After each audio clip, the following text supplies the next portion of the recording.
Maswerteng hapon po mga ka-STL. Narito na po ang resulta ng STL Bataan para sa araw na to, second draw. April 7, 2025.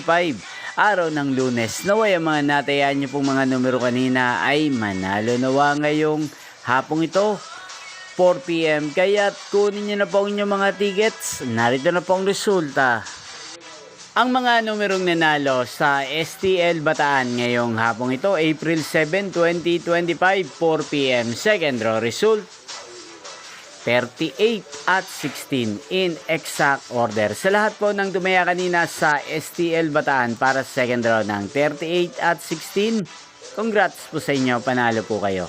At ngayong hapong ito sa STL Bataan, natin pong shoutout si Ate Telma ng Bataan, na lagi din pong nanonood sa channel na to. Shoutout po sa inyo, Tita Elma. Sana po'y manalo din ang mga numerong tinatayaan nyo sa STL Bataan. At sa lahat po ng mga taga-Bataan dyan na lagi pong nakasubaybay sa channel na to, shoutout po sa inyo. Inyo pong napanood ang resulta ng STL Bataan. Magkita-kita pong muli tayo mamayang alas 8 ng gabi para sa third draw result ng STL Bataan. Thank you for watching.